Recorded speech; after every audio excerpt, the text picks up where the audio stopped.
Assalamualaikum warahmatullahi wabarakatuh. Perkenalkan, nama saya Dian Saiful Syahril, kelas A1 semester 5,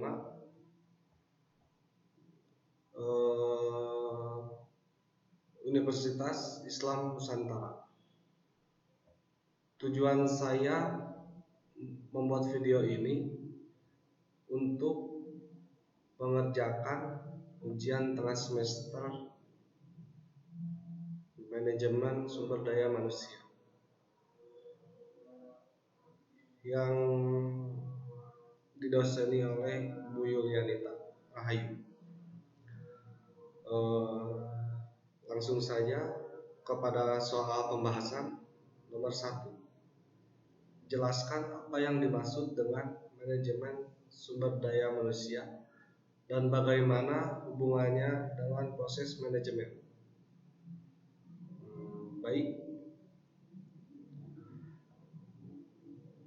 Definisi manajemen sumber daya manusia dibagi menjadi dua, yaitu menurut makro dan mikro. Secara makro, manajemen sumber daya manusia merupakan keseluruhan potensi tenaga kerja yang terdapat di dalam suatu negara atau daerah sehingga dapat menggambarkan jumlah angkatan kerja di suatu negara atau daerah. Sedangkan secara mikro, manajemen sumber daya manusia merupakan segolongan masyarakat yang memenuhi kebutuhan hidupnya dengan bekerja pada suatu unit organisasi atau kerja tertentu, baik pemerintah maupun swasta. Dan hubungannya antara manajemen sumber daya manusia dengan proses pemasaran, menurut saya ada 4. Yang pertama, planning. Menentukan sasaran dan standar-standar, membuat aturan atau prosedur, menyusun rencana, dan melakukan peramalan. Yang kedua, organizing. Memberikan tugas spesifik kepada setiap bawahan, membuat divisi-divisi, mendelegasikan wewenang kepada bawahan, membuat jalur wewenang dan komunikasi, dan mengkoordinasikan pekerjaan bawahan. Actuating.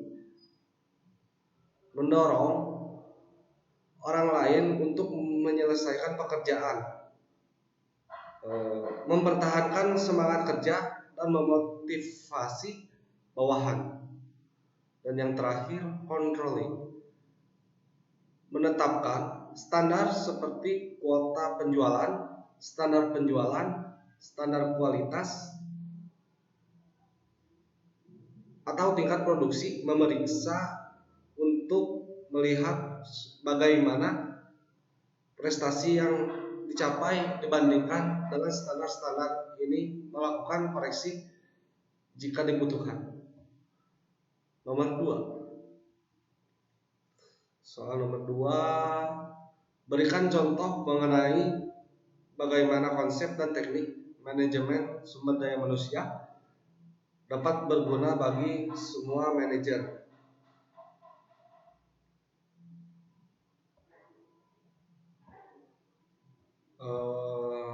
Yang pertama, melakukan analisis pekerjaan atau menentukan pekerjaan setiap karyawan. Yang kedua, merencanakan kebutuhan tenaga kerja dan merekrut calon karyawan. Yang ketiga, memilih calon karyawan. Yang keempat, mengorientasikan dan melatih karyawan-karyawan baru. Yang kelima, mengatur upah dan gaji atau memberikan kompensasi kepada karyawan. Dan yang terakhir, yang keenam itu memberikan insentif dan keuntungan bagi karyawan. Soal nomor 3,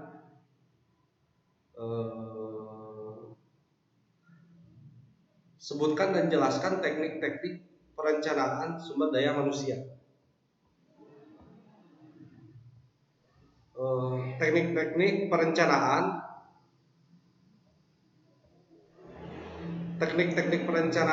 tenaga kerja yang biasa digunakan oleh perusahaan adalah perkiraan ahli. Ini termasuk keputusan informal, formal, dan survei pakar teknik Delphi. Yang kedua, trend analisis. Kebutuhan tenaga kerja dapat diproyeksikan melalui eksploitasi, memproyeksikan tren masa lalu, identifikasi menggunakan tahun dasar sebagai dasarnya, dan analisis statistik atau ukuran tendensi sentral. Yang ketiga, analisis beban kerja. Hal ini tergantung pada sifat beban kerja di departemen atau di cabang atau di divisinya. Yang ketiga, analisis angkatan kerja setiap kali produksi dan jangka waktu harus dianalisis. Tunjangan-tunjangan yang harus dibuat untuk mengetahui pendapatan bersih tenaga kerja.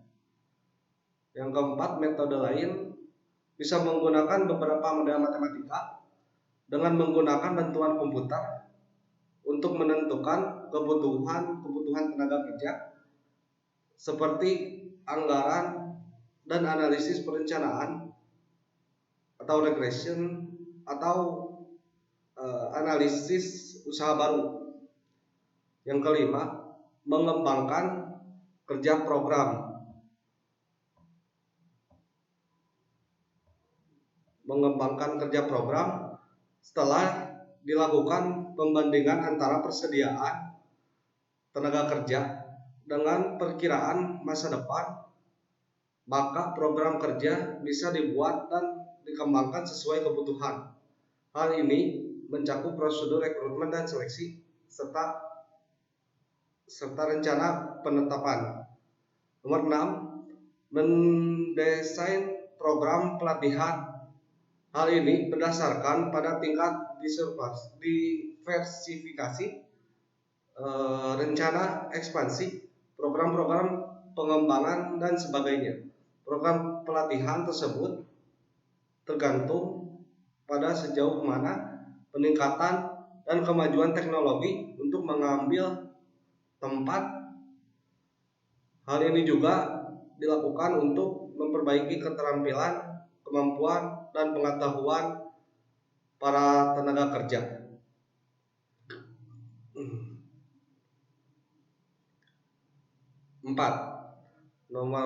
Soal nomor 4, jelaskan bagaimana Anda akan melakukan analisis pekerjaan. Secara mendasar, kegiatan perencanaan mempunyai 4 tahapan. Yang pertama, menetapkan target atau tujuan. Menetapkan target atau tujuan, perencanaan dimulai dengan keputusan-keputusan tentang keinginan atau kebutuhan organisasi atau kelompok kerja. Tanpa rumusan target atau tujuan yang jelas, organisasi akan menggunakan sumber daya secara tidak efektif. Nomor 2, merumuskan keadaan saat ini. Pemahaman akan posisi atau keadaan organisasi sekarang. Organisasi sekarang ini daripada tujuan yang hendak dicapai atau sumber daya yang tersedia untuk pencapaian tujuan merupakan hal yang sangat penting, karena tujuan dan rencana menyangkut waktu yang akan datang. Hanya setelah keadaan organisasi saat ini dianalisa, rencana dapat dirumuskan untuk menggambarkan rencana kegiatan lebih lanjut. Tahap kedua ini memerlukan informasi, terutama keuangan keuangan, dan data statistik yang didapat melalui komunikasi dalam organisasi. Yang ketiga, mengidentifikasi segala kemudahan dan hambatan, segala kekuatan dan kelemahan serta kemudahan dan hambatan perlu diidentifikasikan untuk mengukur kemampuan organisasi dalam mencapai tujuan. Oleh karena itu, perlu diketahui faktor-faktor lingkungan internal dan eksternal yang dapat membantu organisasi mencapai tujuannya atau yang mungkin menimbulkan masalah. Meskipun sangat sulit dilakukan, antisipasi keadaan, masalah, dan kesempatan serta ancaman yang mungkin terjadi di waktu mendatang adalah bagian esensi dari proses perencanaan. Mengembangkan rencana atau serangkaian kegiatan untuk rencana ini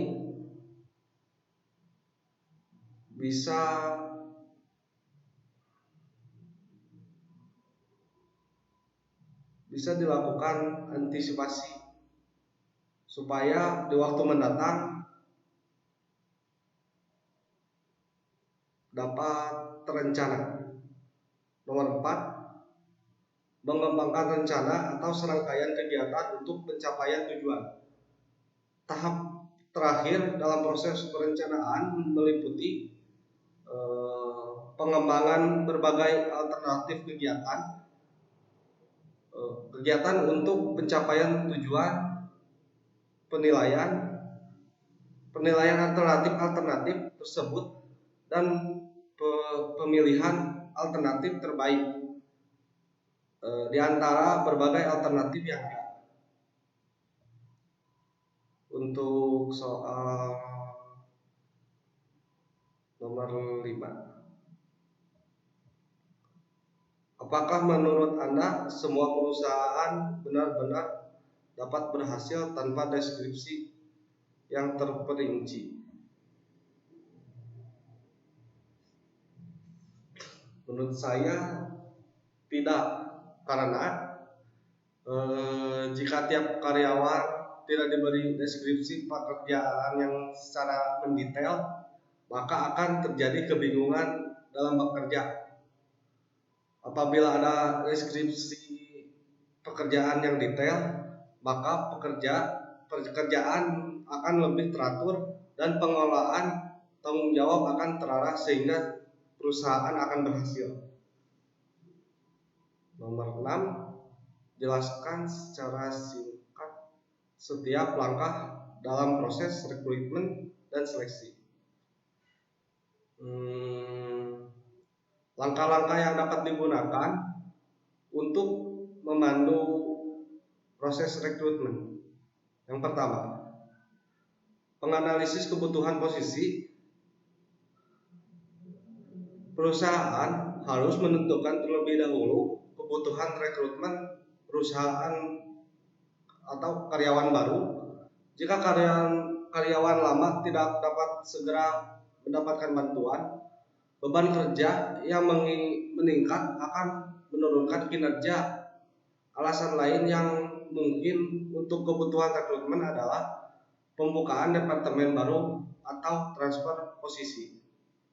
Yang kedua, merencanakan proses rekrutmen.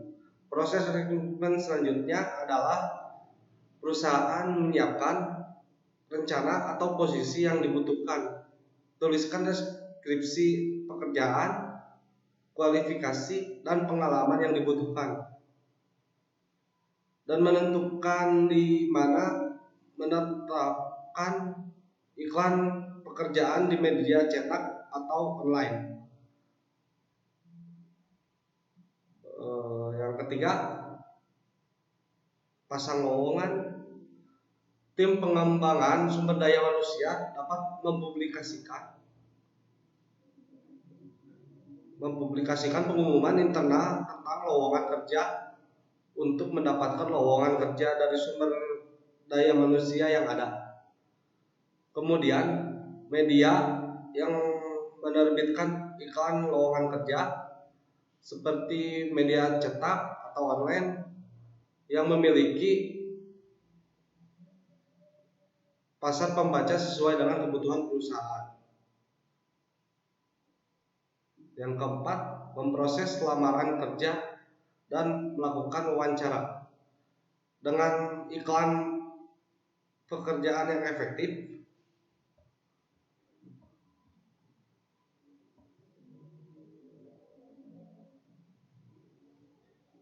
lamaran pekerjaan akan segera tiba. Sebelumnya, pastikan tim pengembangan sumber daya manusia sudah menyiapkan kriteria seleksi atau membantu proses eliminasi jika pelamar terlalu banyak.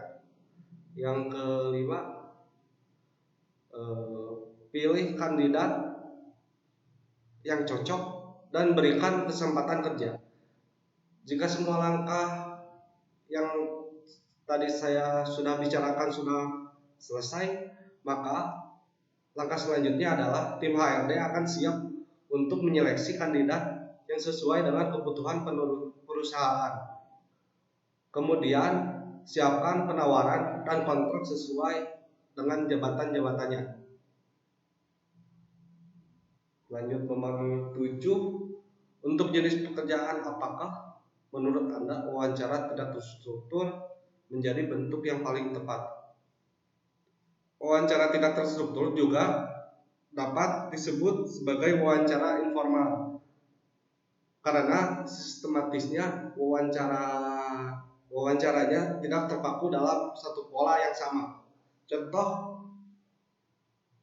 wawancara tidak terstruktur misalnya saja ingin melakukan kajian terkait topik penelitian dengan sikap mahasiswa yang lebih banyak diam di kelas ketika ada dosen yang mengajar. Kondisi ini dikenal dengan intelektual yang bisu. Nomor 8 dan nomor terakhir, jelaskan mengapa penetapan kebijakan kompensasi harus sejalan dengan strategi bisnis perusahaan. Kompensasi harus berjalan sejalan dengan strategi bisnis perusahaan agar tujuan perusahaan tercapai. Jika tidak, maka tujuan perusahaan tidak dapat tercapai sebagaimana mestinya. Sekian dari saya. Maaf bila intonasi dari saya kurang jelas, dan maaf juga jika ada suara-suara lain yang mengganggu. Sekian dari saya. Wassalamualaikum warahmatullahi wabarakatuh.